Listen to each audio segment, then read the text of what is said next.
What is going on? Welcome to this edition of the Producing for Artists Q&A. This is where we help artists and producers learn how to produce for themselves. And you ask your questions and I answer them. I'm Jason Dowdy, JDM, Jason Dowdy Music, and I'm just going to that countdown was pretty lame. I had like a 10-minute countdown, and I was like, that countdown is way too long before this show starts. So I actually rendered a new one that's only 5 minutes long. So I'm going to use that next week. I just didn't have time to render it fast enough before we got to the 5 minute mark before this show starts. So I had to use kind of the lame stock ones that is in the Restream platform. So sorry about that. If you didn't like that countdown or if you even caught it. All right, so just bear with me real quick. I'm going to share this stream in the Heatwave group as well in case anybody there wants to check this out. All right, here we go. And I'm also going to open the chats in the other rooms, so sometimes when questions come through, uh I don't know who they're from, so I have to kind of check the stats or the chats in Facebook and the actual Facebook groups. So I'm just getting that set up right now. But while we're waiting, if you have any questions, go ahead and post them in the chat, and I will get right to them. So just typing real quick. Producer questions. Hit me up. Here we go. All right. Cool.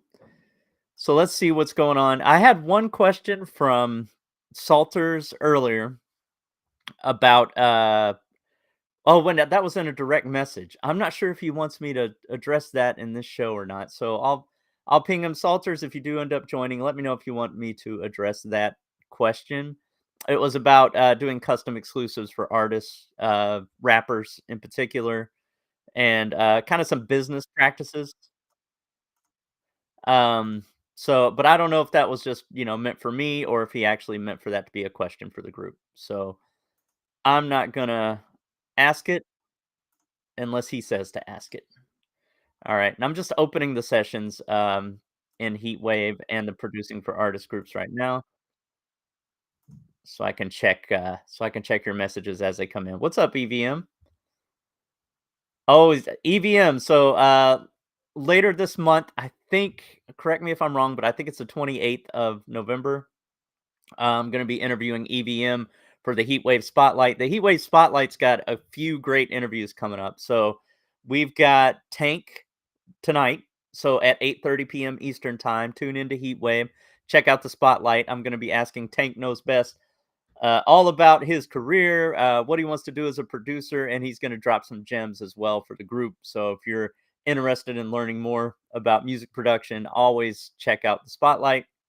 EVM, as you know, is one of the hosts of Back to Back on Saturday night. So if you want a place to showcase your music, that is the spot. That's at 9 o'clock Eastern time on Saturdays. So check that out.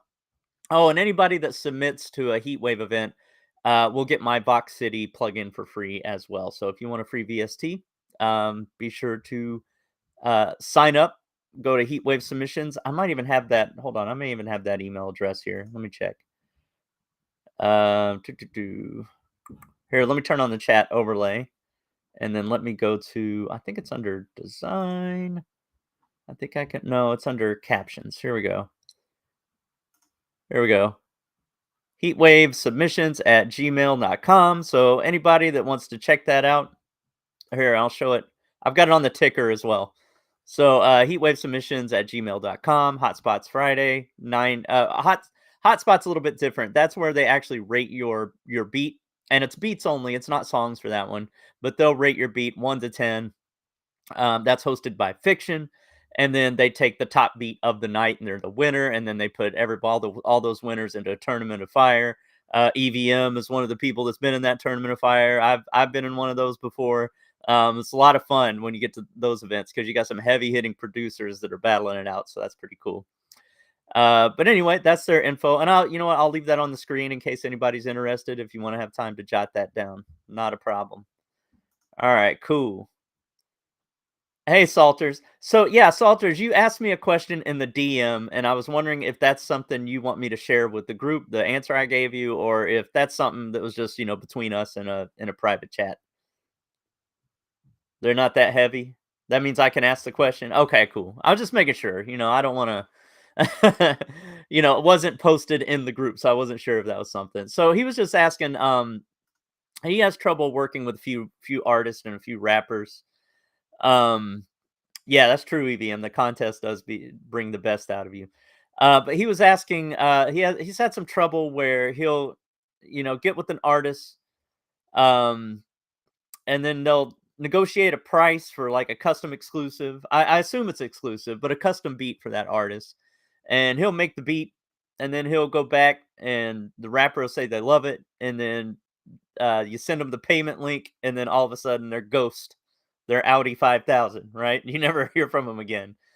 And I could tell you what I do for custom exclusives. I haven't worked with a lot of rappers. I'm a pop producer, but what I do is money up front, right?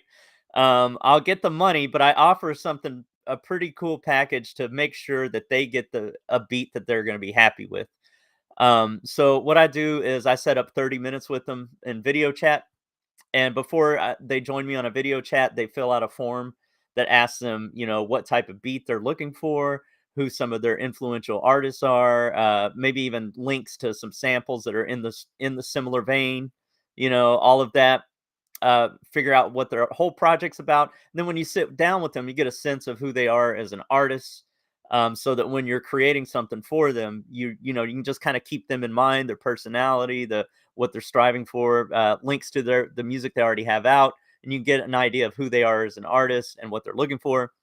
And then after I do that, trap beats. Yeah, most of the time they're looking for trap beats, right?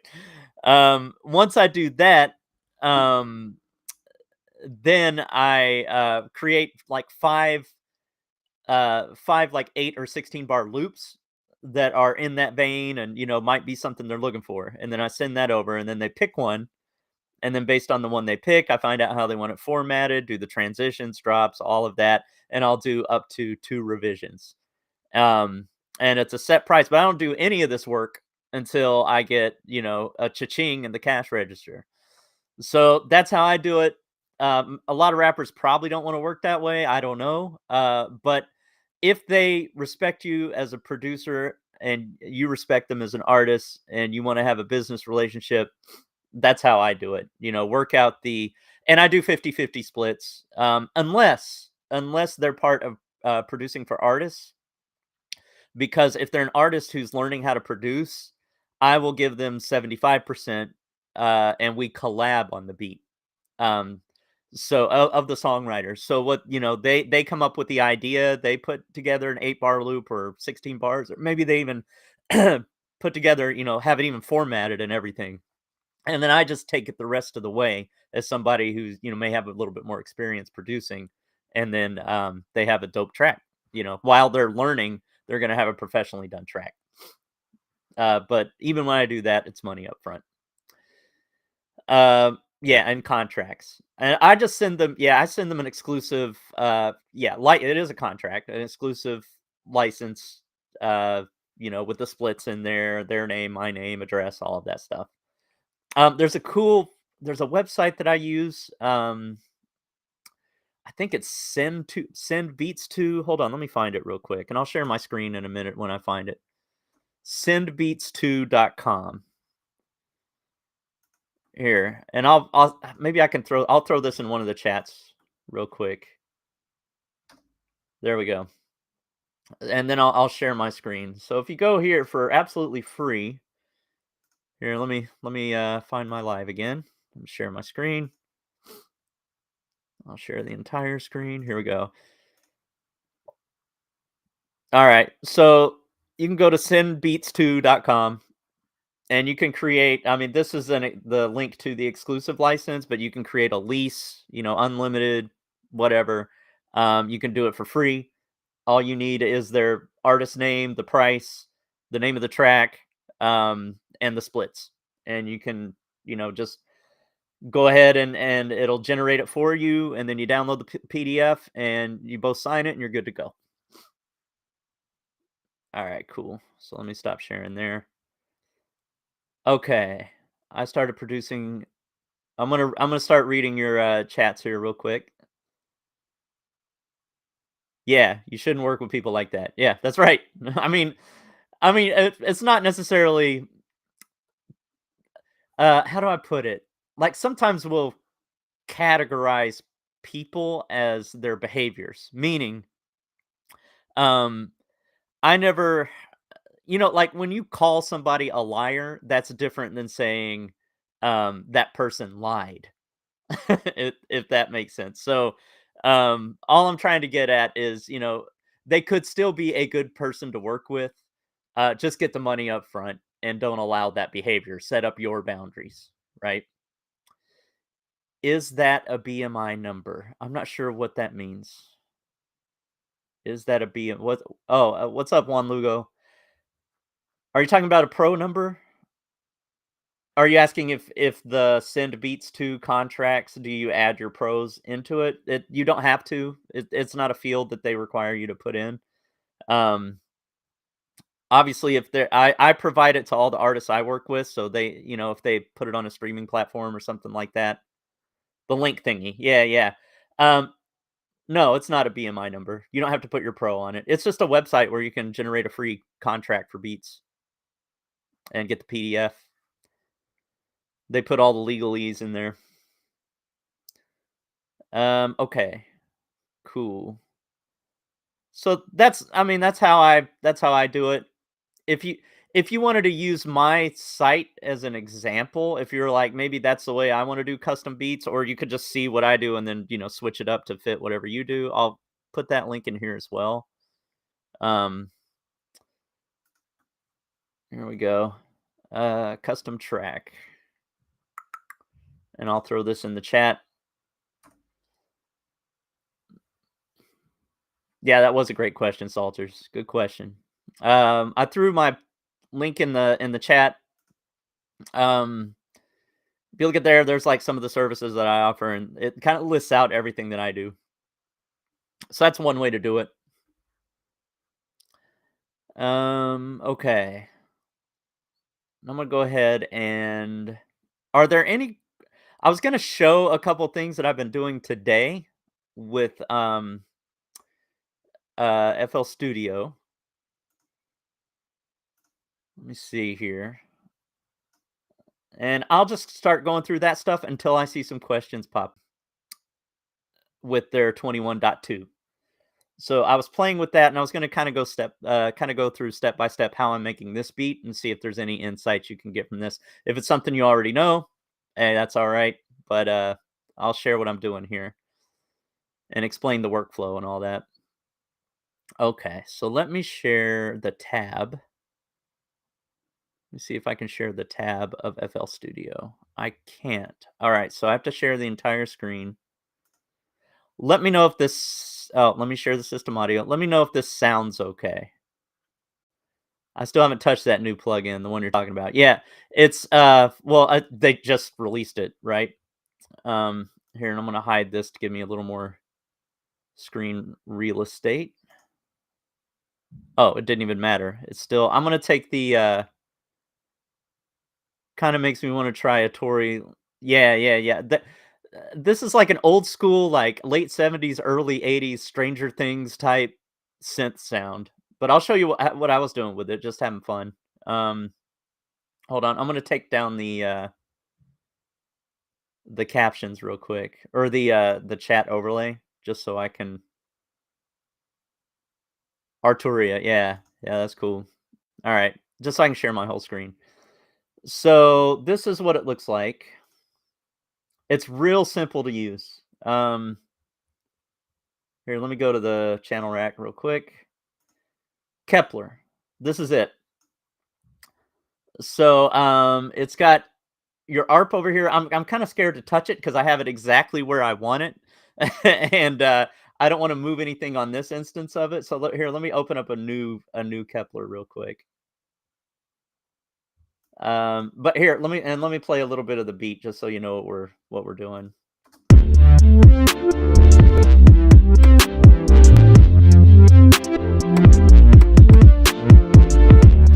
So you can hear it kind of has that old school 80s synth vibe, like a Juno.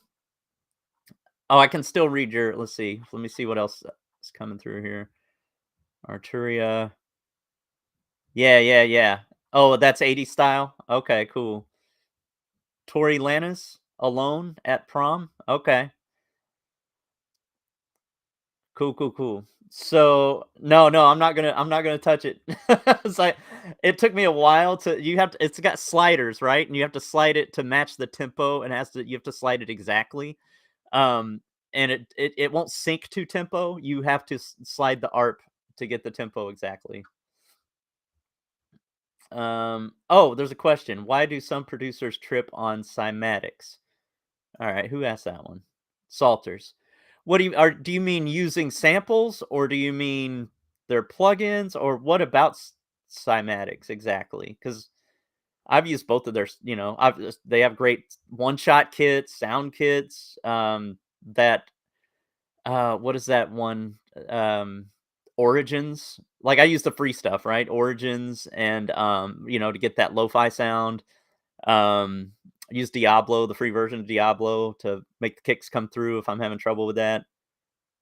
Alone at Prom. Okay. Yeah, like cymatic sounds.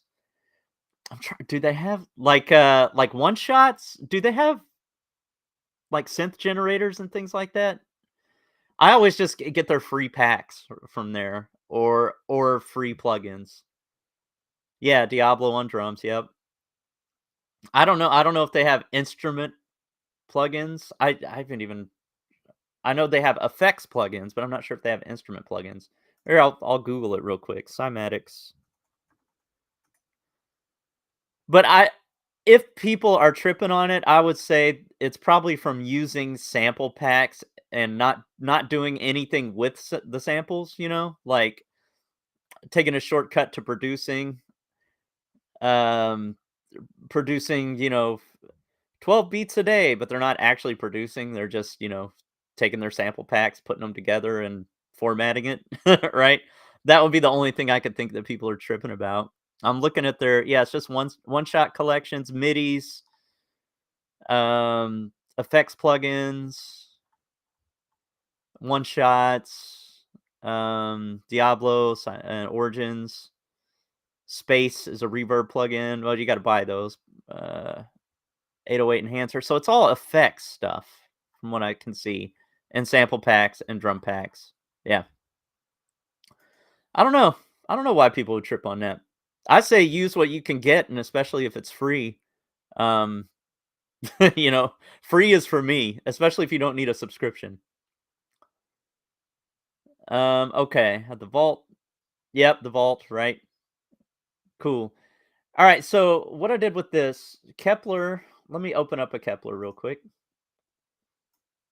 Just do a new instance. And when I went to the channel rack, at first I looked for it like this, like went to more plugins. This is how I search for plugins normally. I don't use the plugin picker. Maybe I should. But I hit Kepler and it didn't show up. So just know you can't find it this way if you're looking for it. You have to click the plus button and go down here. It's under I cannot read the word above it, but it's actually on this shortcut menu, but it's not on the more plugins menu for some reason. But you open it up, starts off, default, your basic saw sound. Here is where so far starting with the arpeggiator. So you just, you click buttons on and off. It's got this old all right. And we'll solo it. Okay. Route it to another track. Here we go. All right, so we have the arpeggiator already working. So let's turn it off. So it'll just play the chords. And then you turn the arpeggiator off, and then there's different modes here. There's I think only 3 different modes. Yep, 3 different modes. And then this is how fast it arpeggiates.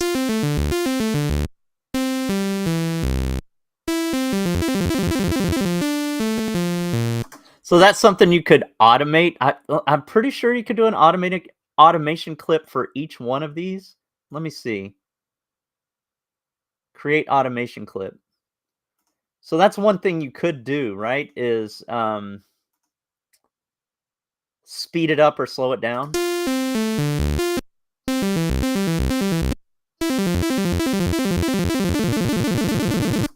Right? So you could use that for, obviously this is terrible, but you could get in there and fine tune it, and you could have some really cool just like speed up arpeggio effects at the end of things, which might be cool. I think I'm going to do that on this track eventually. Now that I just realized you could do that. Um okay, so let's go back to it. Hold on. Okay. There we go. So that's the arpeggiator. I'll turn it off for now. Go back to the chords. Got your LFO, which this one right here will detune it. Oh, you have to turn it on. There's a little switch right here to turn it on. I thought it would detune it. It detuned it before. And I just started messing with this today, so forgive me. Oh, there it is. It's this LFO right here. This, you can't see it, but right there it says LFO.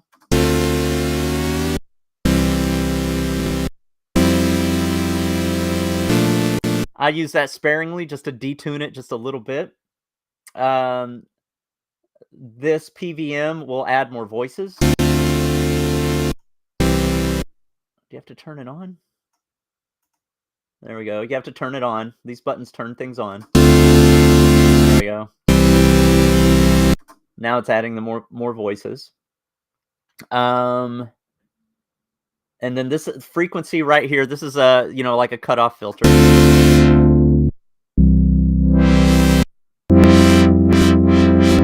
That might be a cool thing to automate, that frequency knob, to get those types of effects.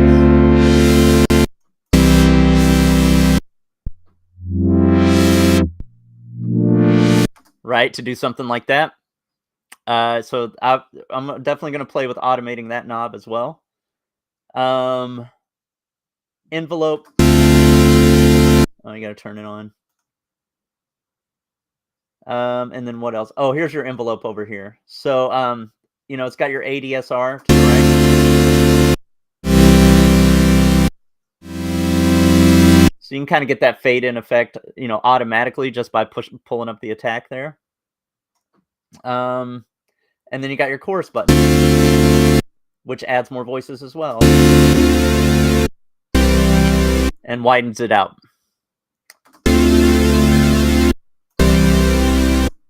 So that's Kepler in a nutshell. And for now, I'll leave that off.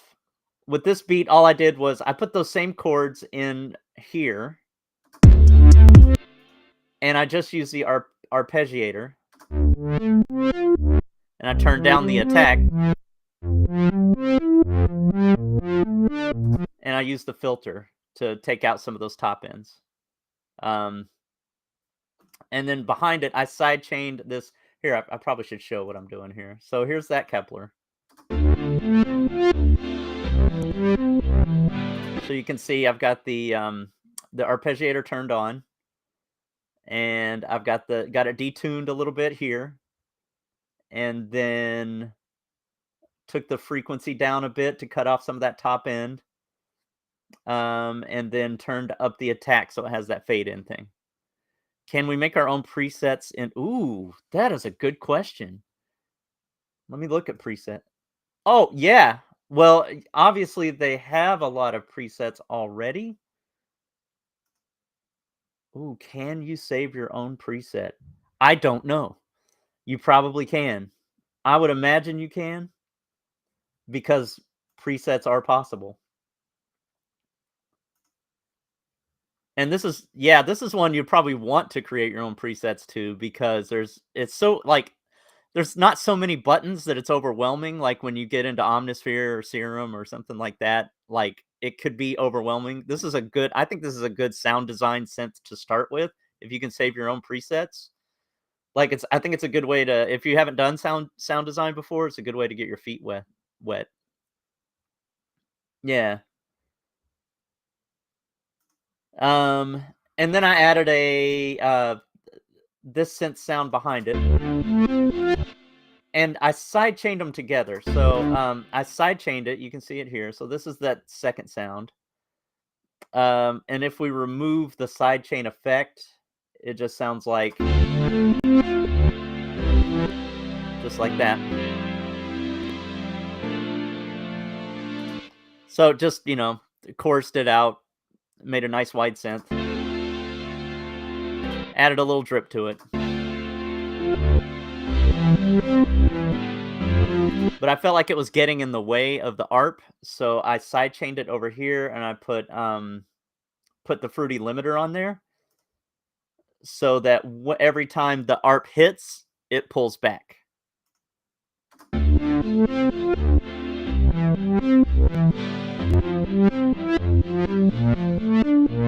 Yeah, whoever said reminds me of a Juno, that's exactly what it is. It's a Juno emulator, like an old school Juno. I don't remember what model they said, but yeah.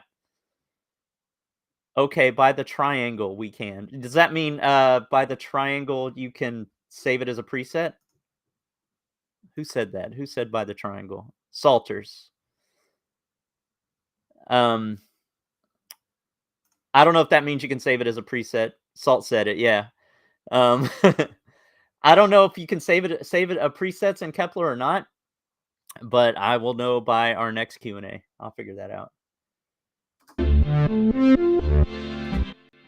Another cool thing I learned today was using one shots. So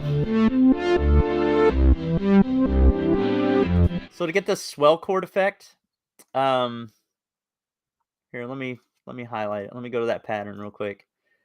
Um, I drug in a one shot sound here. I reversed it and reversed the polarity, and then I shortened it a bit. So I shortened the length here. Um, and then I went to the envelope and just turned everything down except for hold, and that's what gives it that kind of reverse swell sound.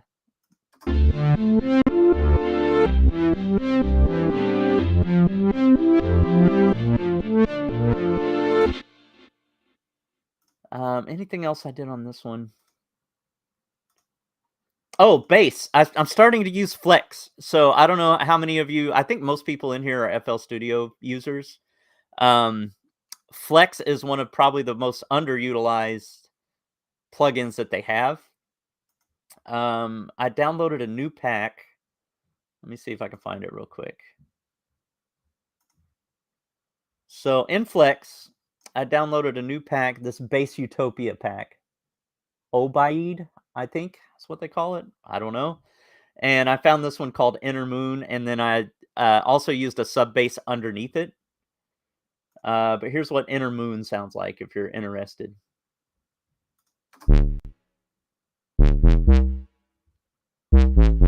Just a brassy bass, but there's a ton of I think it's more like geared towards dubstep and things like that, but it's just a way to add maybe sounds you don't normally use. Like when you're sick of 808s and you're like, you know what, let me find some new bass sound in the track. Um, that might be one option for you. So I just doubled that with bass sound. There we go. And added some drums, and that's where we are so far. Just got this.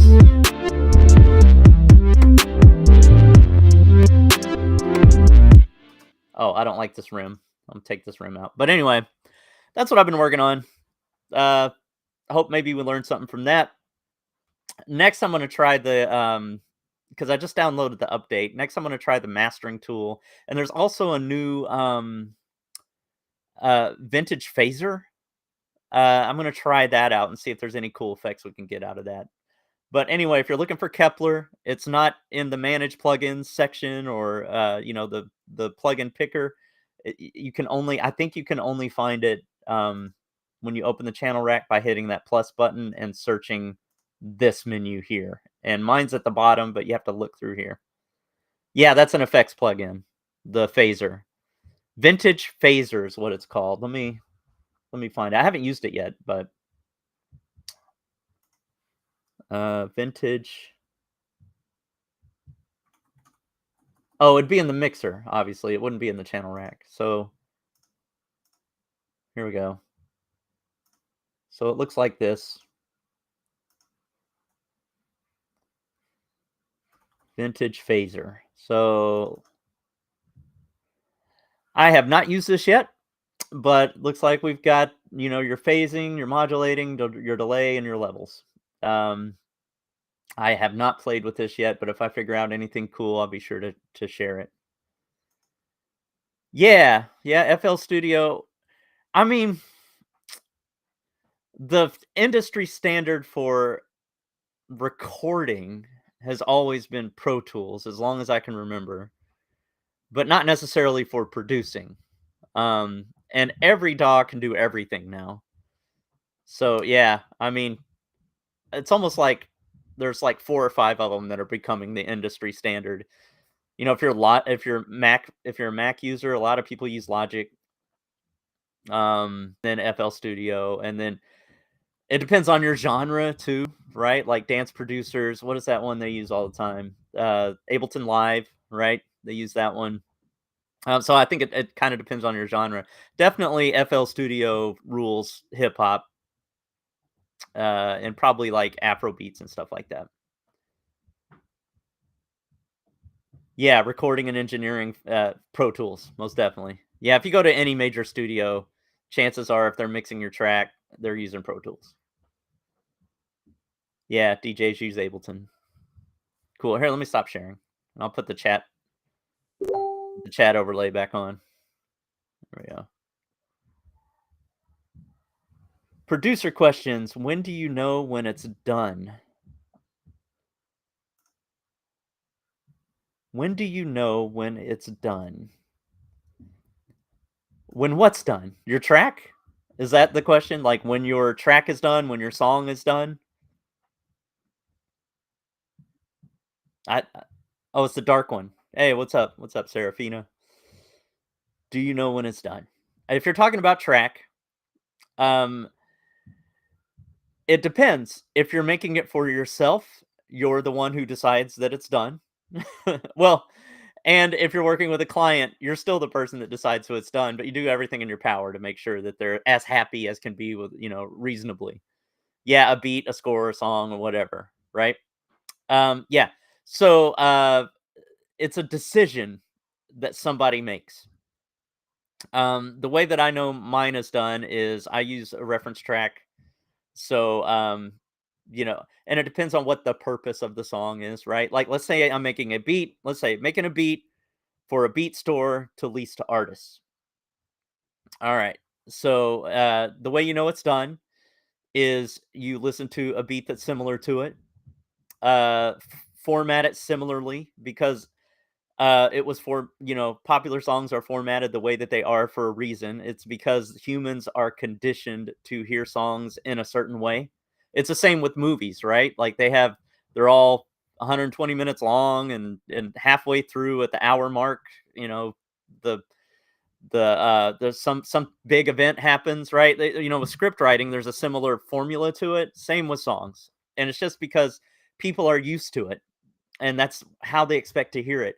And like if you hear something that's not formatted and the way popular music's done, you'll listen to a song and be like, "Yeah, that was cool, but yeah, it just seemed like it went on too long." Or, "Yeah, that was cool, but it was over before I knew it. I wanted more." Right? LOL, who is dark? I'm still Lux. Oh, you're talking to the dark one. All right, cool, cool, cool. I've spent 3 hours and been done like 36 hours over 10 years and it's still not done. Oh, I see what you're saying. Well, that is your perfectionism. Um, so that is a mindset, right?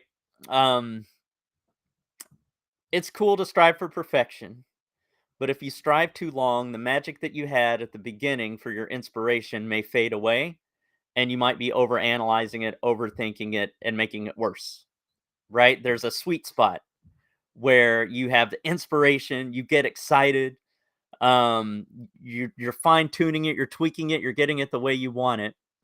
Then you have to um, have habits set where you know what to do next to finish your track.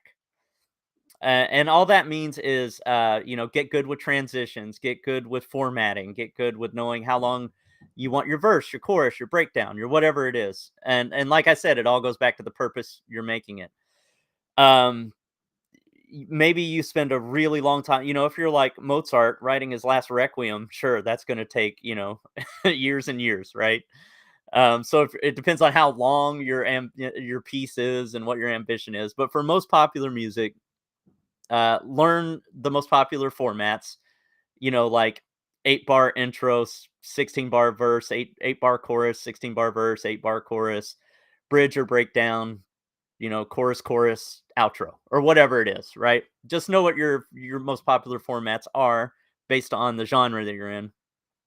Um, like once you have a solid 8 to 16 bar worked out, go ahead and format it from there. And you might want to do something completely different for the bridge. You might want to do something completely different for the breakdown, and like chord changes and everything. That's cool too. But like format it and leave just a space.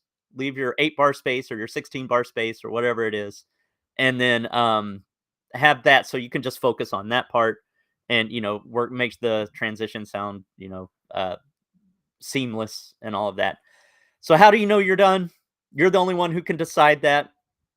I would say if you're s if, the magic's gonna be gone for a little while you're finishing it, nobody's inspired throughout the entire process, but, if it goes on for too long, you're gonna start second guessing everything that you did before, and you're gonna try to fix things that don't necessarily need to be fixed. So getting those habits of finishing songs, um, and you'll get them done a lot faster. And then use a reference track, for your final mix to make sure that the mix is on point. Should you have like intro, hook, verse, bridge, hook, verse, outro? That's a good one. I mean, that's one people are used to hearing. So yes, that would work. What doesn't work is like, well, unless you're a really experienced producer that's and like if you've got the formats down, you've got finishing songs down and all of that, you can branch out into some experimental stuff, right? Like that's what makes music interesting. And sometimes it catches on and becomes popular if that's your goal. But I would say just get the formats down, the most popular ones down first. Have structure. Yes, structure helps. And then branch out into experimental stuff. So longer songs, everyone plays like mine, like right till it's gonna hit, and then I'm like, ugh. That's because people are conditioned to listen to songs a certain way. Yeah. I think that was Serafina that said that one. Yeah, yeah, yeah. That was you. Okay, cool. Yeah, that's what it is. It's that we're all conditioned to hear songs a certain way. It's like if you've ever same with script writing. I've listened to a lot of podcasts on script writing. Um on page at 10 minutes in. So on page 10, that should be the catalyst for the adventure, or the whatever it is. The big change that happens to set them on the journey. On page 60, there should be a catastrophic event that sets our hero back, or whatever, right? Like there's um and then at the page 90 should be the overcoming the major obstacle before the big finale and whatever. And if you watch a movie that doesn't follow that timing, you will be like, "This movie's slow," or you're like, "This movie's like, I wasn't ready for that yet. Why are they jumping to this?" Like, you're naturally conditioned to consume media in a certain way. So that's why people might listen to your song and be like, when is the thing gonna drop?" well, if we've spent, we've had like a 64 bar verse before the chorus hits, that's why. Oh wait, somebody's using some big words here. Hold up. Antagonist, lovely. Stop talking to me, please. Be respectful. I'm civil. Coexistence exists and doesn't include chicanery. I'm not sure what chicanery means. I don't mean to be an antagonist. I know what an antagonist means. I hope I'm not doing that to you. I'm just trying to answer the question. What's up, Ashley? What is going on? Um, I have to look up the word chicanery. I hope I didn't hurt your feelings, Serafina. I hope I didn't. I didn't mean to. Or maybe you're just talking about music, movie scripts. Trickery to achieve political or financial or legal purpose is chicanery. Oh, I'm straight. All right, cool, cool. Thanks. All right, just making sure. All right, awesome. Okay. All right. Cool, cool, cool. All right.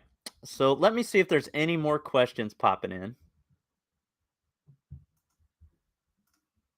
in. Um. Okay. Yep. Yep. Yep. I got you one, Lugo. Okay. Gotcha. All right. Cool. Cool. Cool. All right. So let me see if any more questions have popped in since then. None. All right. Good. All right. Cool. Well, that's been this edition of Producing for Artists, the Q&A sessions. Um. Anything I should mention? Oh, there's one more question.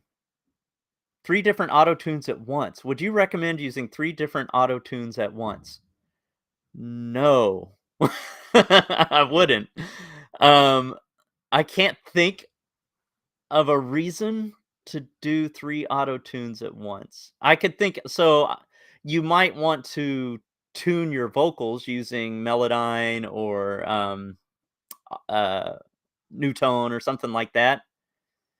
Then add auto tune for effect if you really wanted to T-paint it or something, for one particular vocal. Um, Auto tune has some cool, like the new versions of auto tune. I'm not sure which version of it is, but they have some really cool, like crowd and chorus effects you can add.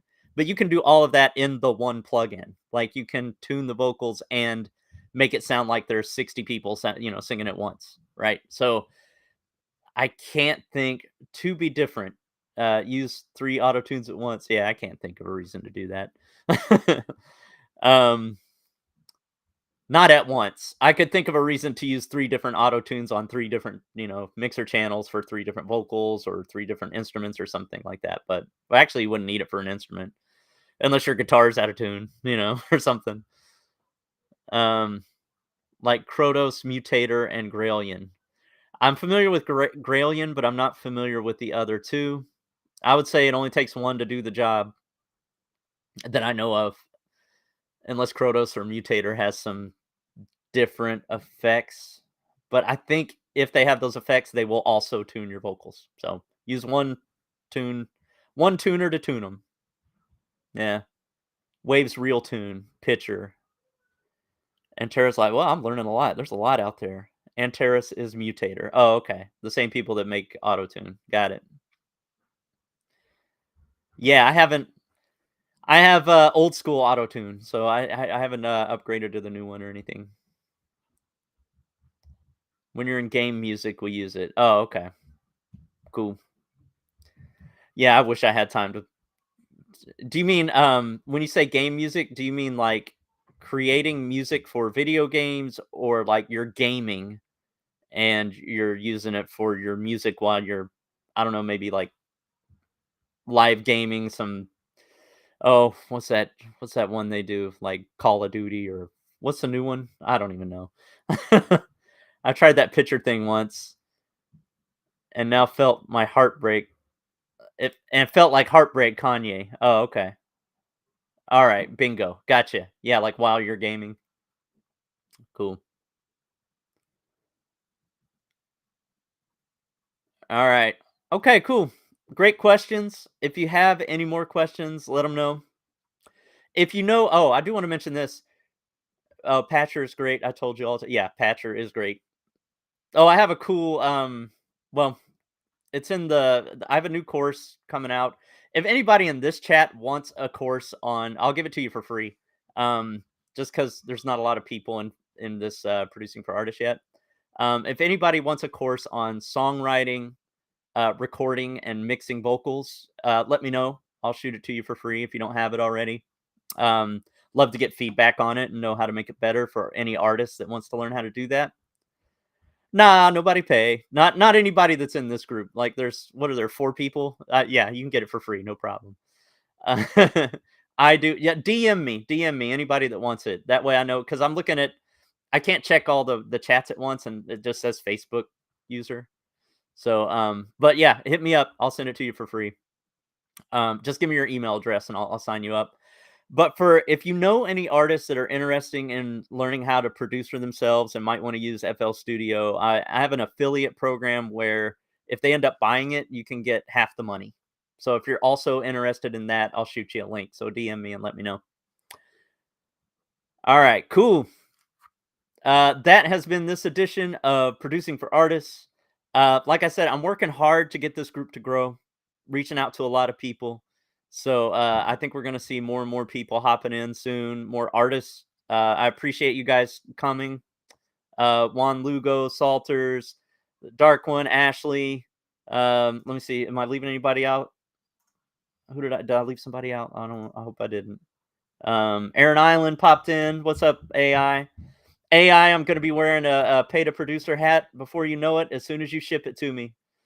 Oh, that's okay, AI. That's all right. You can always watch the replay. Um, yeah, I think that's all that showed up tonight. So I appreciate you coming.